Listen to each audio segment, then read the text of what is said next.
You're listening to the Archaeology Podcast Network.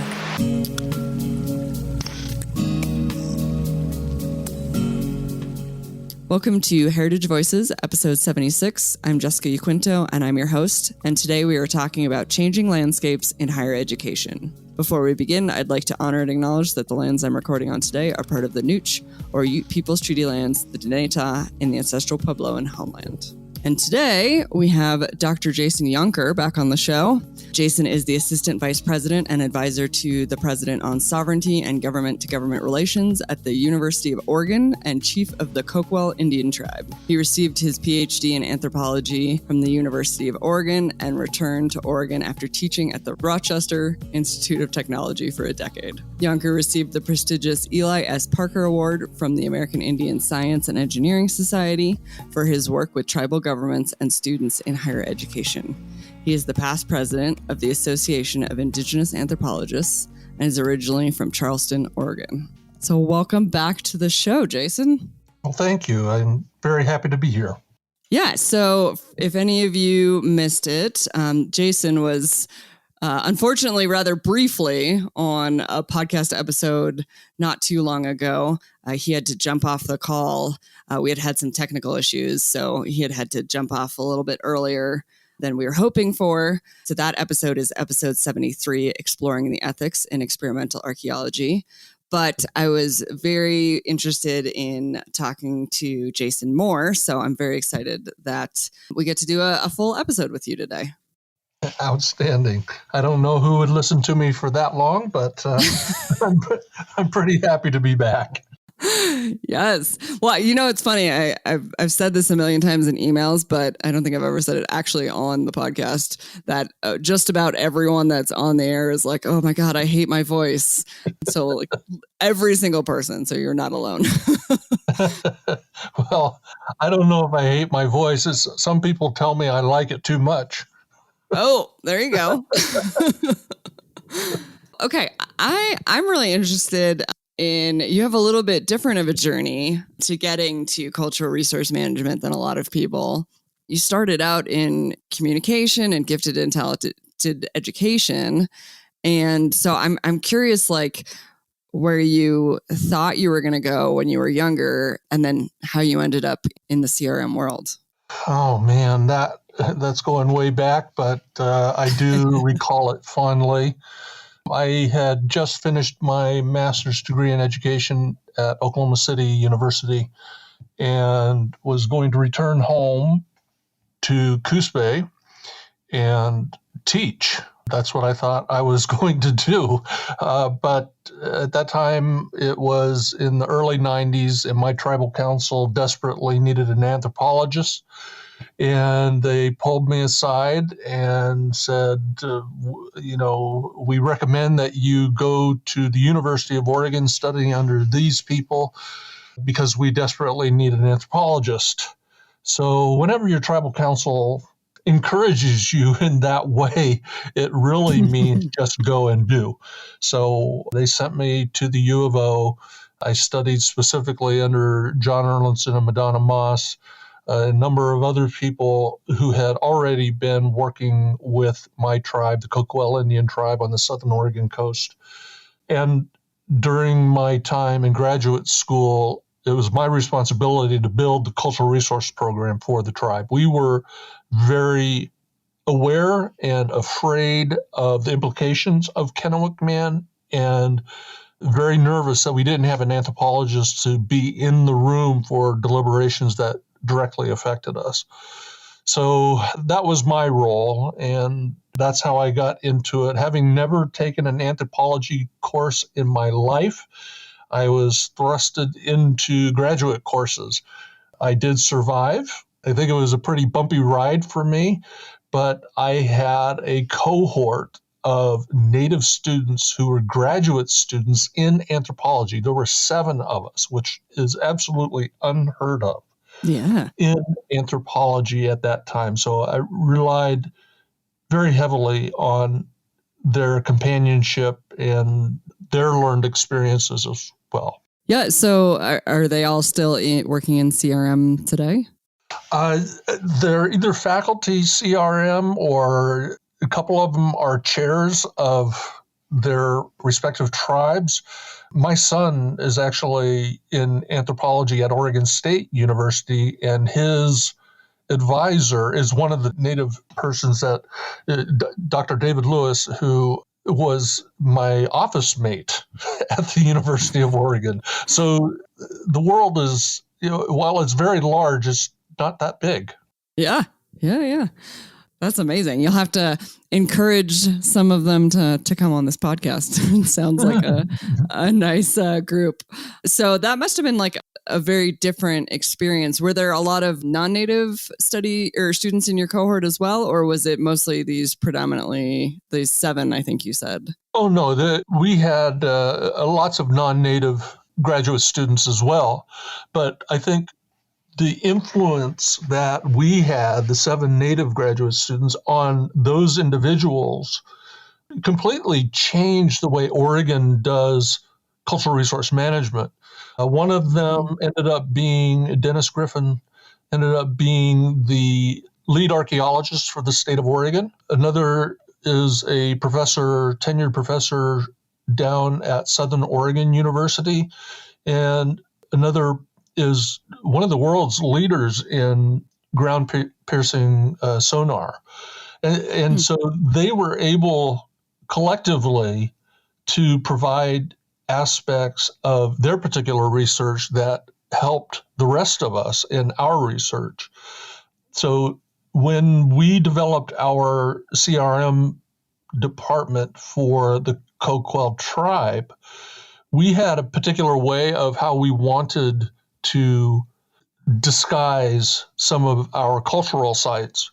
And so we created a method that eventually was duplicated by the state of Oregon. And if it hadn't been for Dennis Griffin and his work with us, I don't think they would have adopted our way of protecting sites, which, it helps if everybody's protecting sites in the same way.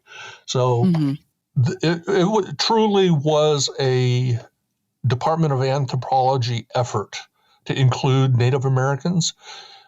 And then the side bonus was that all of us Native students had direct impacts on everybody else as well. And I'm curious, I wonder, so you mentioned that it was Kennewick Man that brought you to the University of Oregon, at least. So I wonder if that had an influence on why all 7 of you happened to join at that exact same moment, first of all. And then second of all, I don't know if all of our listeners are familiar with Kennewick Man. So maybe if you could give a super basic overview. Anyone that's taken an anthropology class has definitely heard about Kennewick Man, but there might be some listeners that haven't. So if you could just give a little bit of background there. Well, Kennewick Man is one of the most misunderstood ancient skeletons that was discovered in the early 90s, eroding out of the banks into the Columbia River. And originally it was supposed that it was a Caucasian skeleton that predated any other full skeleton or human remains in North America.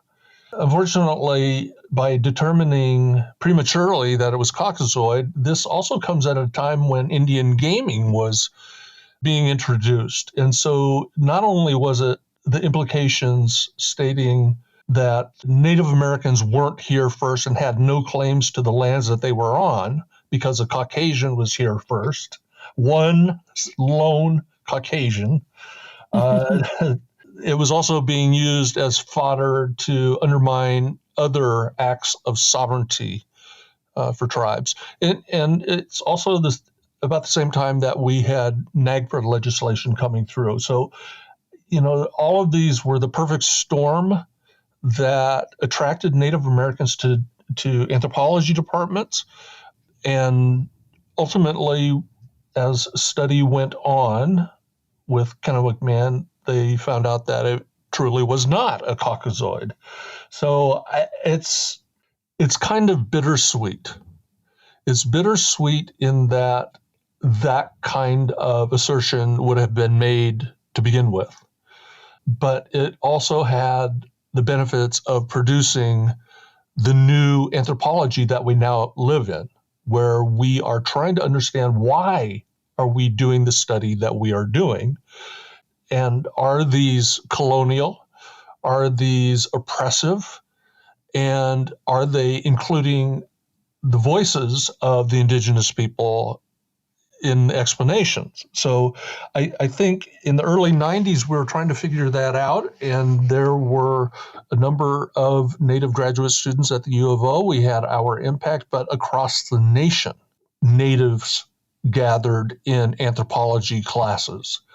That was the beginning of the Association of Indigenous Anthropologists, too.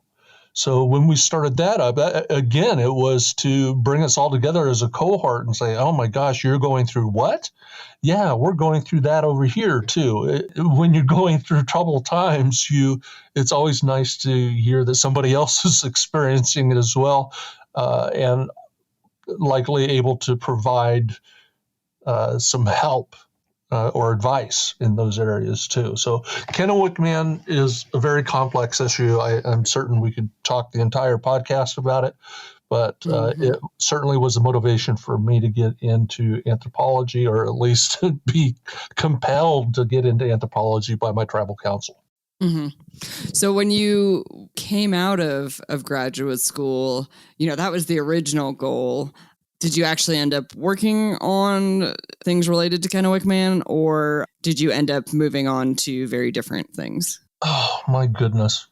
My entire time as an anthropology graduate student, I asked myself, why am I doing this? Why am I doing this? Okay, I'll go get a job with the tribe after this, and I'll continue working on the stuff that I'm working on.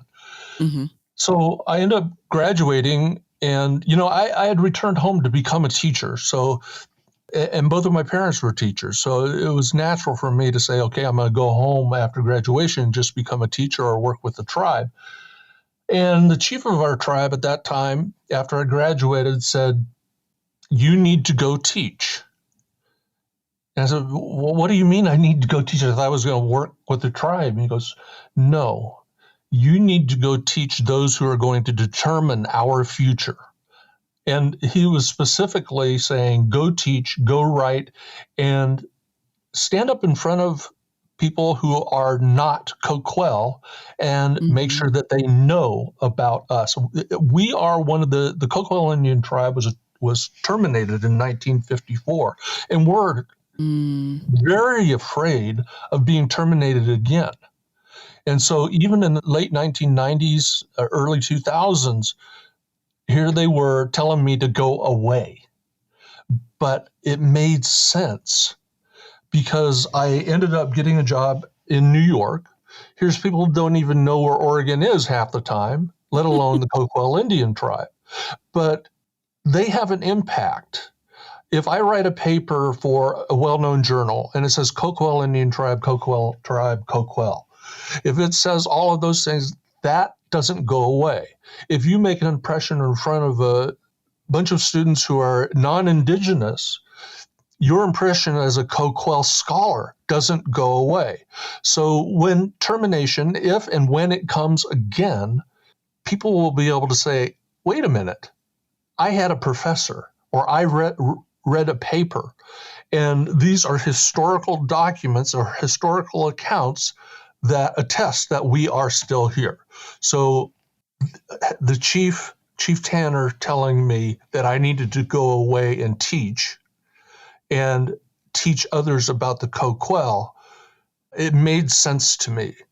The vision that my tribe had for me to go become an anthropologist, and then afterwards to really knock me on the side again, say, go away and teach. You don't question that kind of wisdom. I won't question that kind of wisdom anymore. Well, and now you're the one passing that wisdom down, right? Well, I passed something down. I don't know if it's wisdom, but I'm sure I've confused a few people. Before we get too far from this, I'm curious. I didn't realize that Coquille was one of the terminated tribes. So what was the process like to get that federal recognition back? Oh, goodness. So, Pop quiz. yeah, we were the last tribe in Oregon to be restored in 1988. And so the experiences that I have as a terminated Indian. I spent 20 years as a terminated Indian, where you can't say that you are Indian. They ask you, well, what are you? They look at me and people say, what are you? Are you Mexican? Are you Chinese? And I can't even say that I'm Indian, even though I grew up about 100 yards from where my dad's village was. So, and on the same body of water. So all of the things that I knew growing up were of no value because somebody decided that we were no longer Indian. The restoration process was horrible.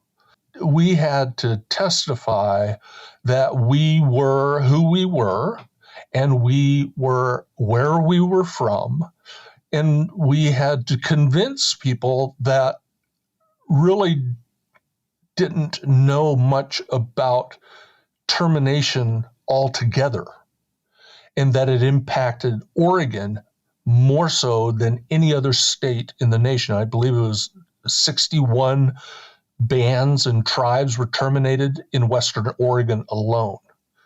So, and now you take a look at Oregon and you see Confederated Tribes of the Silex. Well, that means that there's a whole bunch of those bands and tribes in that confederation. The Coquille were a single tribe, but we too have a lot of bands within our tribe. So getting from the point of termination in 54 to 1988, our tribal membership has scattered across the globe. And now those who had remained home are trying to get restored. And the question is there anything to restore? And so we had to justify our actions from termination till restoration that we had remained a tribe and we truly were the descendants of the Coquille. So that's having to prove who you are. It's very difficult.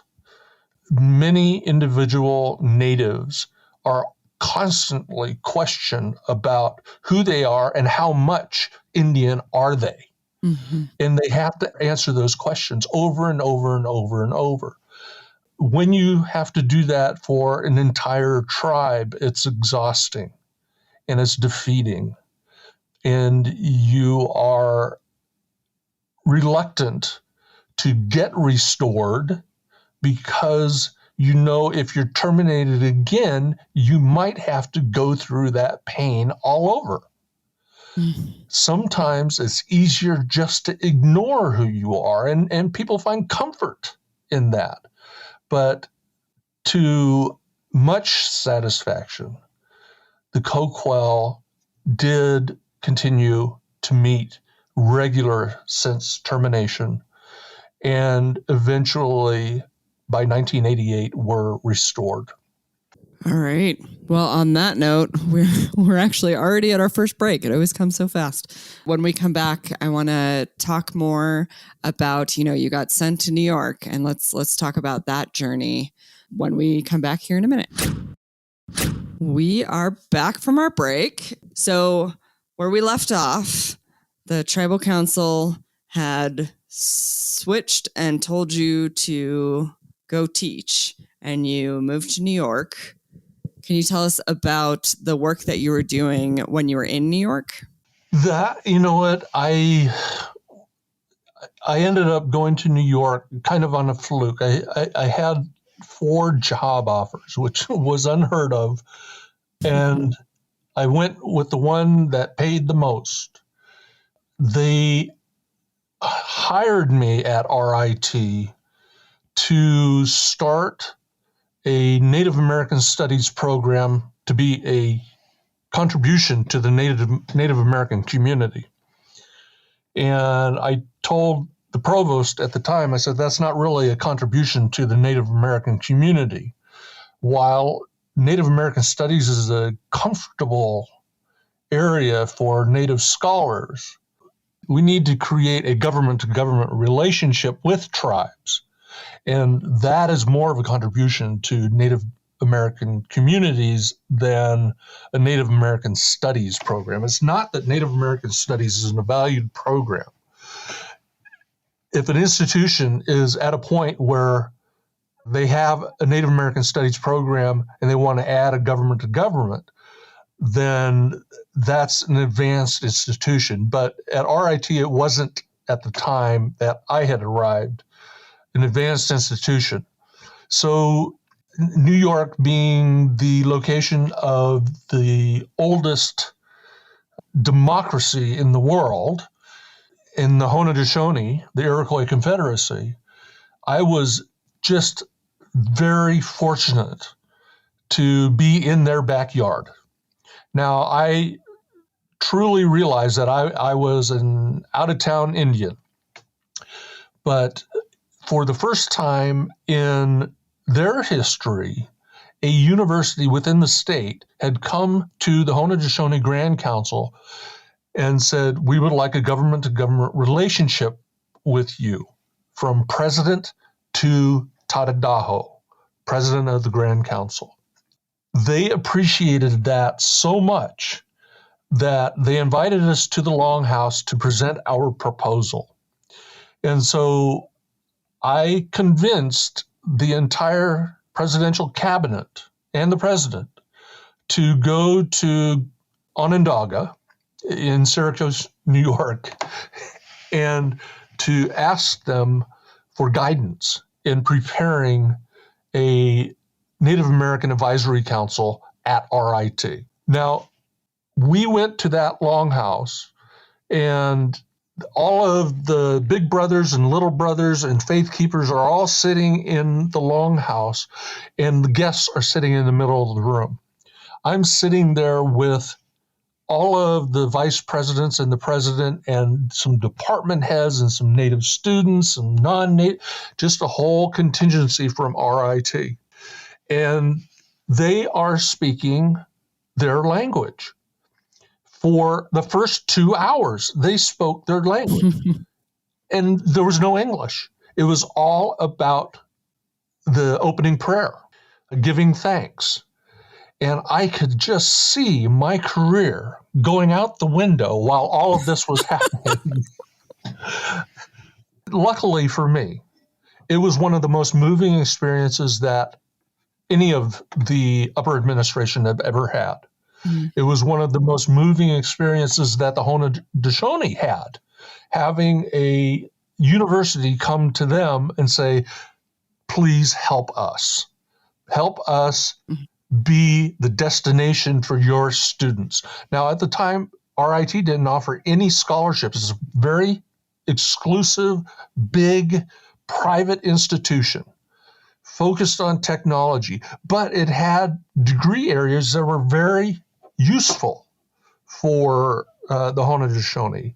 And we said, we simply want to align our priorities with your educational priorities so that you would have better success in retrieving your scholars should they come to RIT. And so for 4 or 5 years, we were able to meet not only at RIT, where the Haudenosaunee would come to us, but also in their longhouse. And they simply advised us at a government-to-government level, a level that is expected by the Haudenosaunee. If you have the Queen of England come to New York, you do not have them meet up with somebody in diversity, equity, and inclusion. You have the Queen of England meet with the president or the governor or the president of the United States. So the Haudenosaunee know that. They know that this is the level at which they are, as a sovereign domestic nation, are supposed to communicate.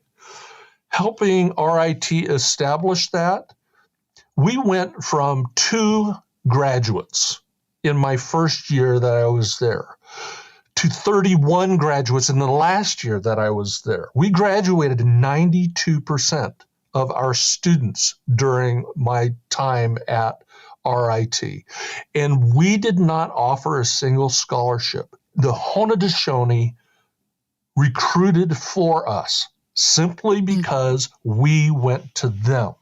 And we asked for forgiveness for not being there earlier. We asked for their assistance to make the institution better.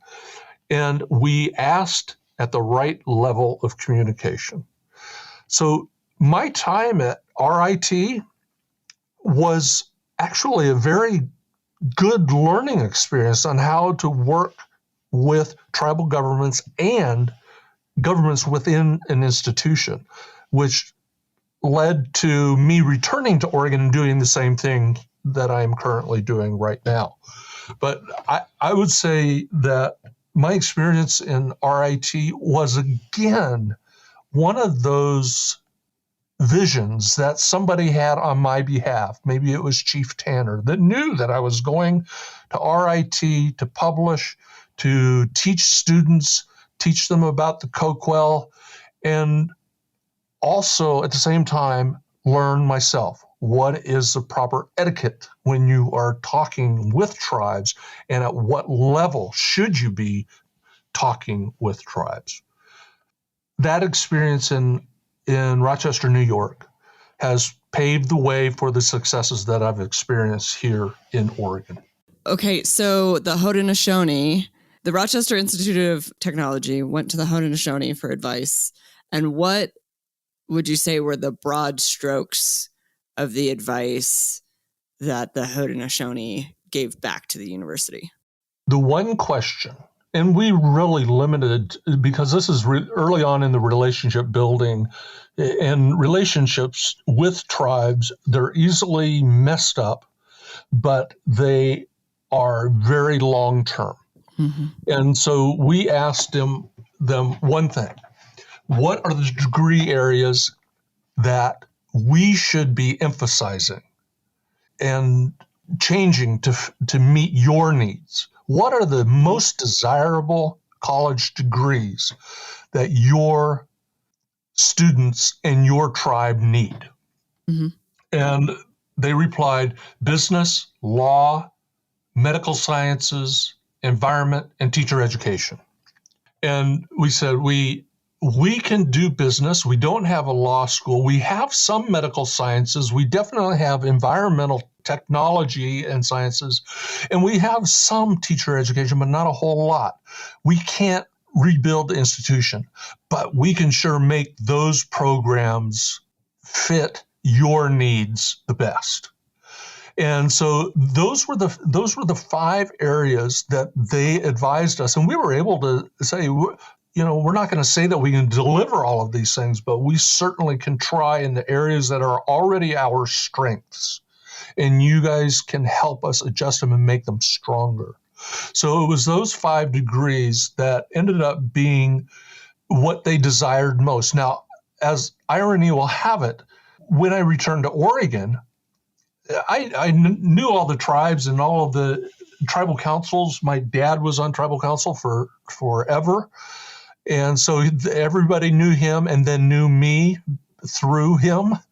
And so when I asked the same questions to our Native American Advisory Council, their responses were identical: business, law, medical sciences, environment, and teacher education.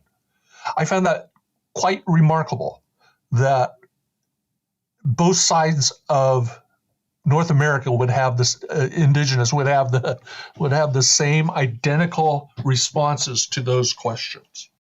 So now we're talking a little bit about Oregon and what it was like when you came back to Oregon. You had a really good experience in New York. What ultimately brought you home? The University of Oregon has had a Native American Advisory Council since 1996. I was actually here when it started. I sat on it as a graduate student. My father was on it, unfortunately for me.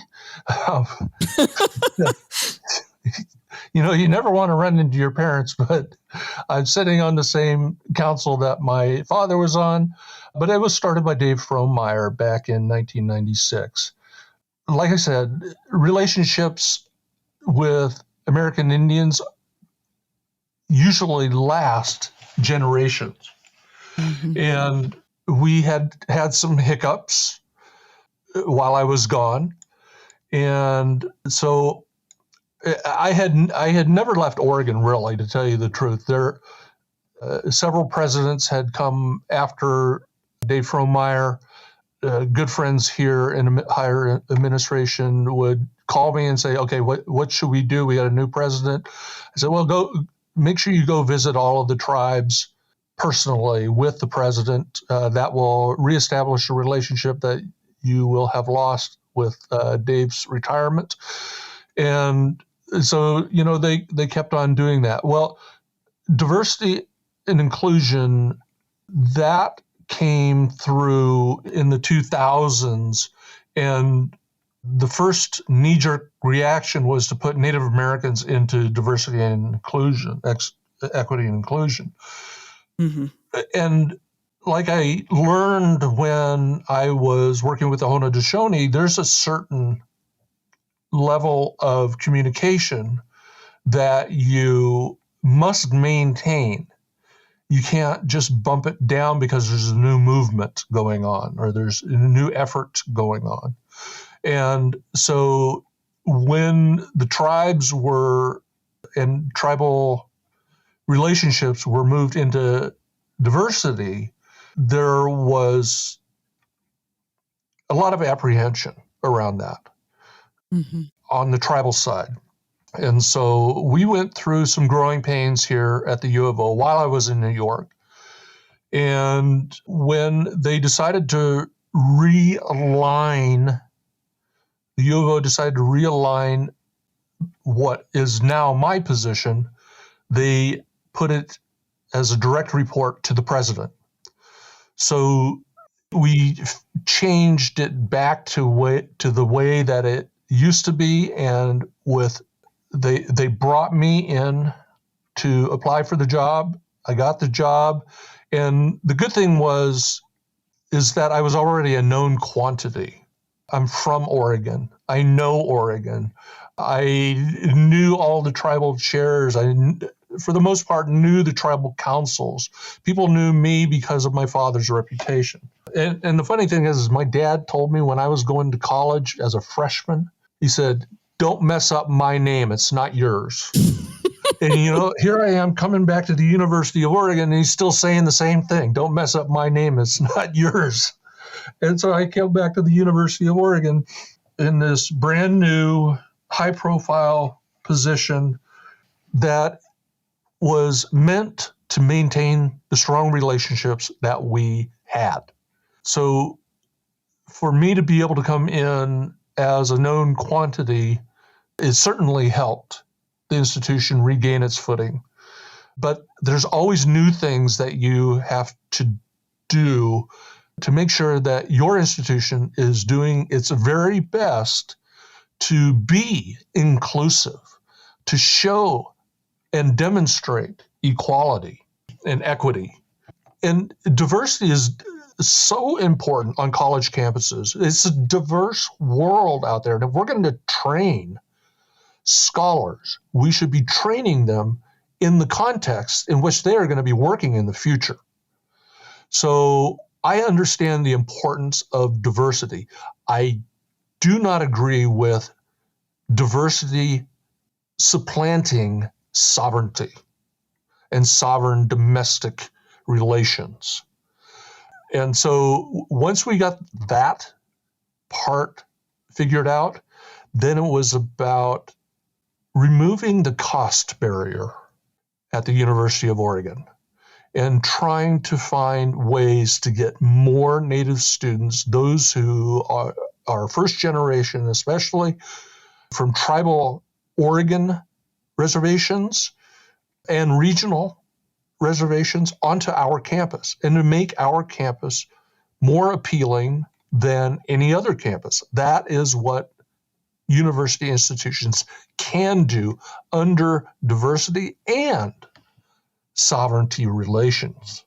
So there's a partnership, but there's also a line that must not be crossed when you are representing the president and working with sovereign domestic nations. Yeah, absolutely.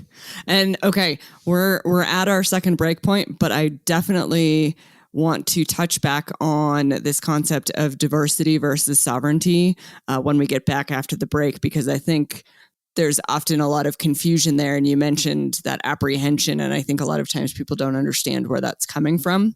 So let's touch back on that here in a moment.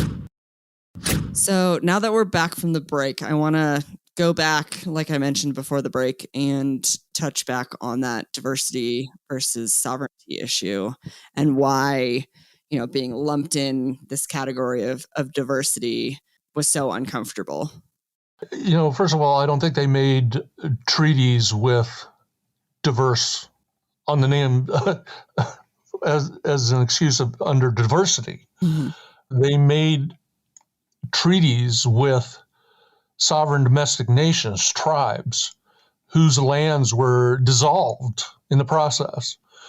Diversity is those types of efforts should include Native Americans, but they should not include government entities. And sometimes we don't see tribes as sovereign domestic governments. We only see them as institutions, see them as one of the protected groups. Mm-hmm. And tribes have much more specific enrollment methods, just like any country would have. Like the United States, you have to be A, B, and C to become an American citizen. Well, the same thing applies to tribal governments. We have requirements for you to become a citizen of a sovereign domestic nation.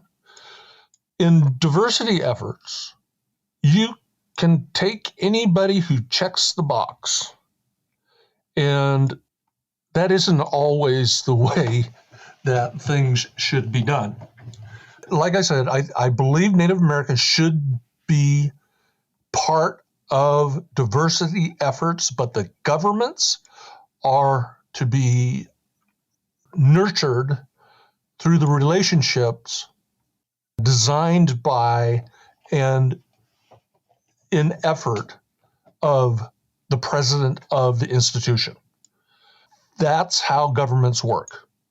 And the Haudenosaunee are a great example. Tadadaho, Sid Hill, he only meets with one person when it comes to government relations. He'll meet with particular tribal chiefs or chairs or government officials, but he meets exclusively with the President of the United States. He knows that his role is not to diminish the seat that he currently sits in. Now, if you applied that to the state of Oregon and to the 9 tribes, they too will not diminish the chairs that they hold in their governments by meeting with people who are in diversity, equity, and inclusion. The relationship has already been established with the president, and that's the relationship to be retained. So I do enjoy being part of diversity. The work that I do needs to make sure that there is a very finite line between DEI and sovereignty relations. So let's keep talking about Oregon. And what are some of the efforts that you have really focused on in your time in Oregon? Oh, goodness. I had a whole list of things that I wrote on my board when I first came back, and increase Native faculty on campus, help Chimawa get better tuition rates. There's just a number of things that I had. Expand the Longhouse, which I haven't got to quite yet. I gotta find somebody with $20 million to help me with that. But there's. So if you're listening and you have $20 million, yes, where's Jason? That's right. I'll put my number in the chat. So I think probably my biggest accomplishment has been in tuition equity. In each and every one of our treaties, it says access to education.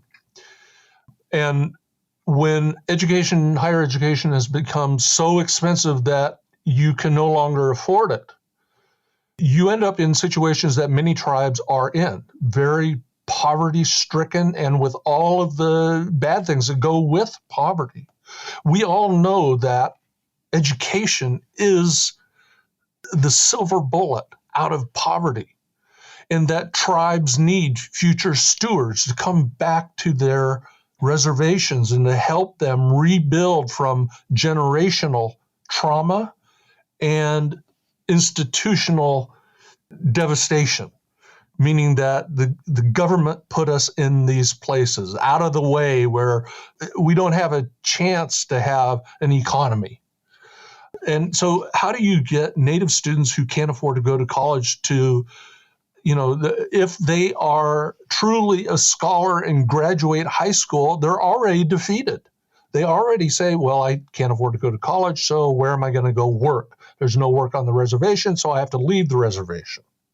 And then they rarely return. Tuition, the cost of higher education is extraordinary. It's extraordinary for everybody, but when you and your family only make $10,000 a year, that's a different level of poverty.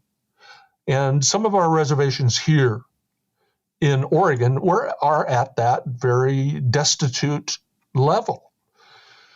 So in 1996, we passed the residency by Aboriginal right. It gave 43 tribes who had Aboriginal rights to Oregon, like the Nez Perce and the Wallowa Valley. They definitely are from Oregon, but they're paying out-of-state tuition.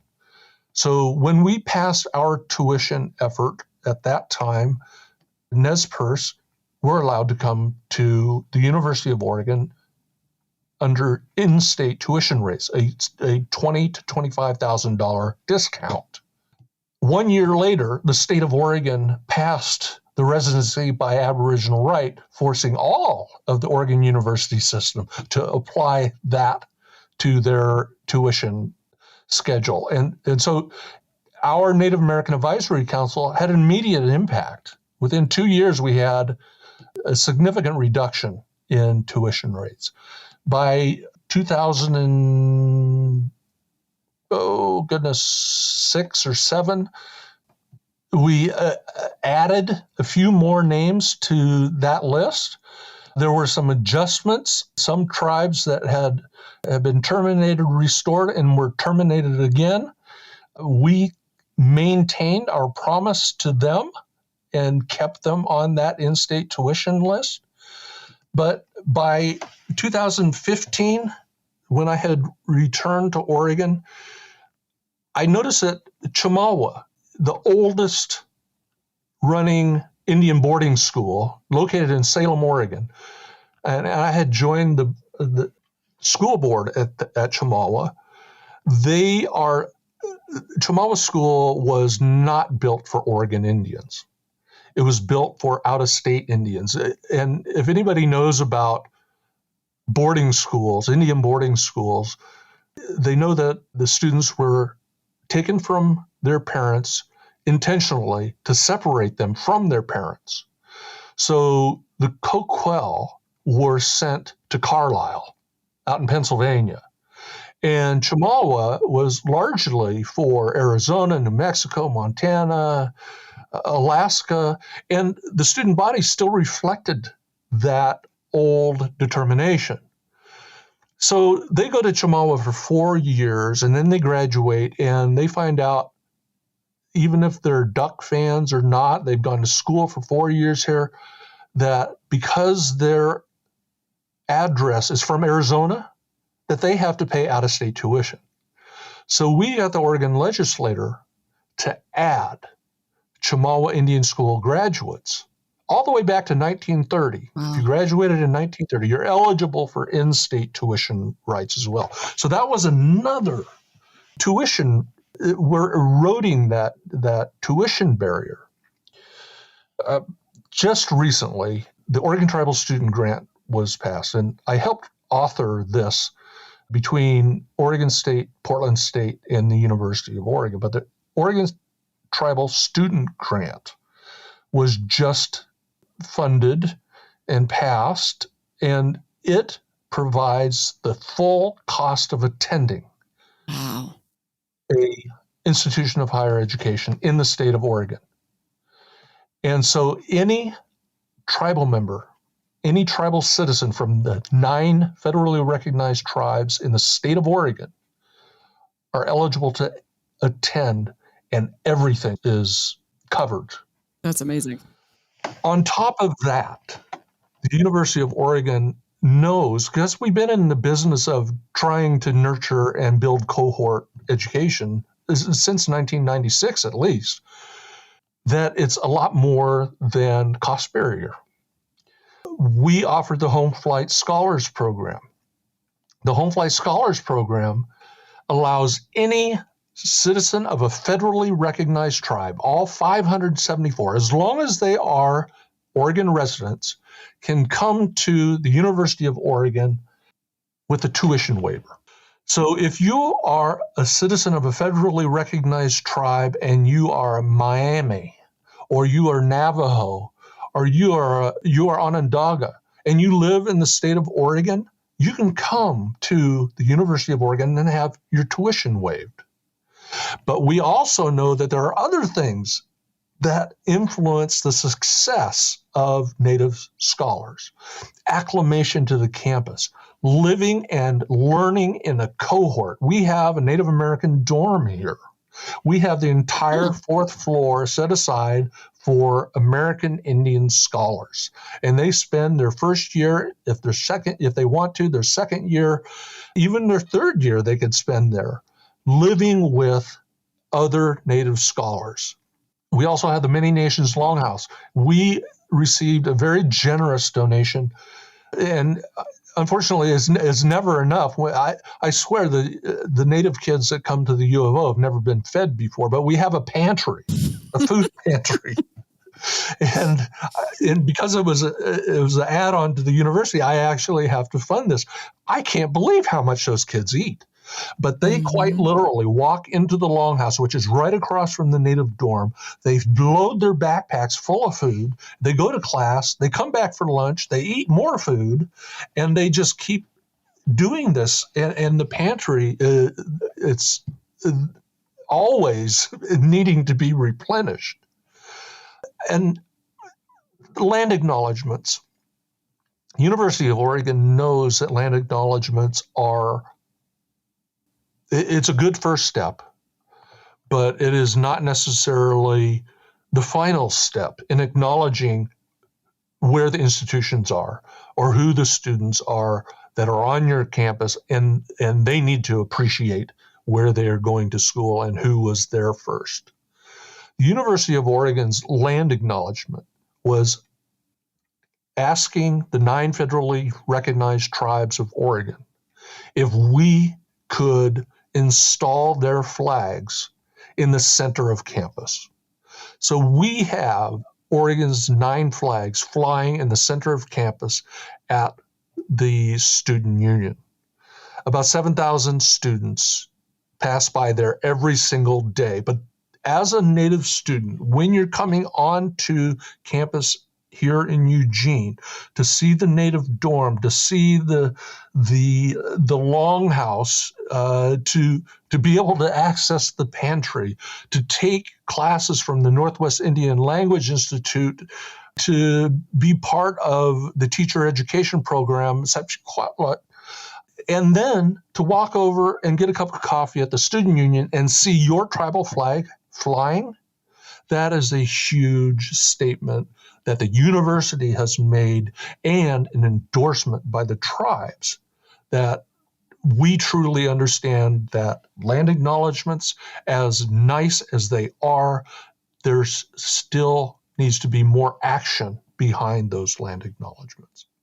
So all of those things contribute to making a welcoming campus environment for students who are coming onto campus from very remote locations very different populations, at least they can see people that look like them. Well, I mean, it sounds like you've done really incredible work so far, but what's next? Like, what's the next thing you want to tackle? Oh, I would like to take a nap for about 2 or 3 years. Netflix and chill. That's what I want to do. Oh, God. No, the important part for any native that is contributing to or doing whatever they are supposed to be doing is to make sure that there's somebody that follows you. You cannot simply do your job and then leave. You have to mentor the person that's going to come behind you, because institutions, we tend to change our minds, change our faces frequently. I frequently update the tribal chair list and contact list, and I give it to everybody that we, senior communications, the president's office, make sure that we know when birthdays are, make sure we know, who's recently passed. There's just so many things that you do because you are in a personal relationship as an institution to a tribal government. One of the things that I have to do is to make sure that I am not working in a silo. I am working with other Native communities, Native faculty and staff, so that the momentum we have won't slow down. There won't be any hiccups like we had in previous years. The tribal councils do not change significantly over time, whereas university presidents come and go more so than tribal councils change. Mm-hmm. So you gotta really make sure that the institution knows that we change a lot quicker than tribal councils. The names might change, but they're all related in some way.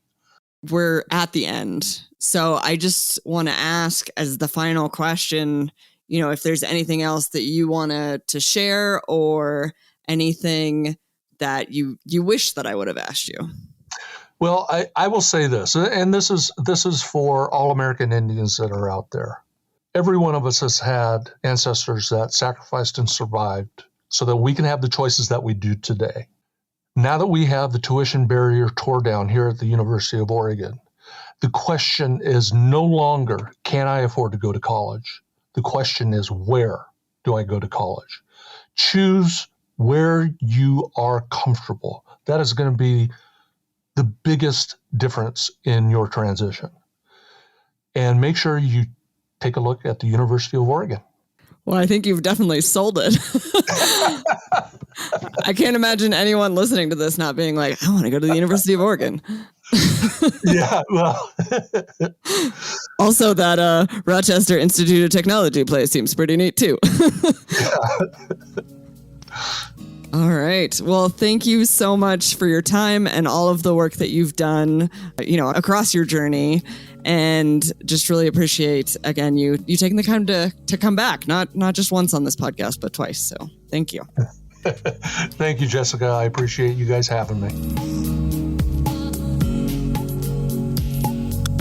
Thanks for listening to the Heritage Voices podcast. You can find show notes at www.archaeologypodcastnetwork.com/Heritage Voices. Please subscribe to the show on iTunes, Stitcher, or the Google Play Music Store. Also, please share with your friends or write us a review. Sharing and reviewing helps more people find the show and gets the perspectives of Heritage Voices' amazing guests out there into the world. Don't we just need more of that in anthropology and land management? If you have any more questions, comments, or show suggestions, please reach out to me at jessica@livingheritageanthropology.org. If you'd like to volunteer to be on the show as a guest or even a co-host, reach out to me as well, jessica@livingheritageanthropology.org. You can also follow more of what I'm doing on Facebook at Living Heritage Anthropology and the nonprofit Living Heritage Research Council, or on Twitter at Living Heritage A. As always, huge thank you to Lyle Belenkwa and Jason Nez for their collaboration on our incredible logo.